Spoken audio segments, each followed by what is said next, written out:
ကျွန်တော်နာမည်ကတော့ကိုမျိုးဝင်းအောင်ပါခင်ဗျာကျွန်တော်ကတော့ဒီရှမ်းရွှေတောင်ရှူရှဲလက်ဖက်လုပ်ငန်းနဲ့ organic ပလိုင်းလက်ဖက်လုပ်ငန်းကိုကျွန်တော်ဦးစီးပြီးတော့မှလုပ်ကိုင်နေရဖြစ်ပါတယ်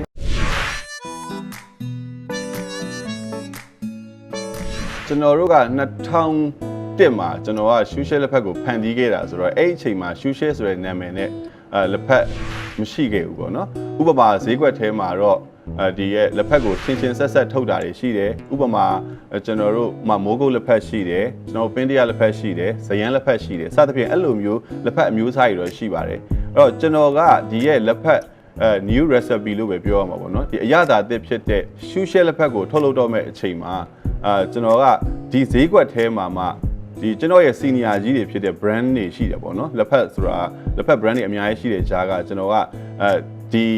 ရှူရှဲဆိုတဲ့နာမည်ကိုအသုံးပြုခဲ့တယ်။ဘာကြောင့်လဲဆိုတဲ့အခါကျတော့ရှေ့မှာရှိနေတဲ့ဒီလက်ဖက် industry မှာရှိနေတဲ့ဒီလက်ဖက်လုပ်ငန်းရှင်တွေနဲ့ကျွန်တော်တို့ကသွားပြီးတော့မှကိုက်ညီမှုရှိမှာဆိုလို့သွားပြီးတော့စင်တူယိုးမှဖြစ်တယ်လို့ဖြစ်မှာဆိုလို့တူပတယ်လို့ဖြစ်မှာဆိုလို့ဆိုတော့အဲ့ဒီ ethic ကိုကျွန်တော်ကအဓိကအခြေခံပြီးတော့မှဒီမြည်တမ်းဆွဲအလင်္ကာဖြစ်တဲ့ရှူရှဲဆိုတဲ့နာမည်ကိုပထမအဦးဆုံးကျွန်တော်ရှမ်းရွှေတောင်စတင်ပြီးတော့အသုံးပြုခဲ့ပါတယ်။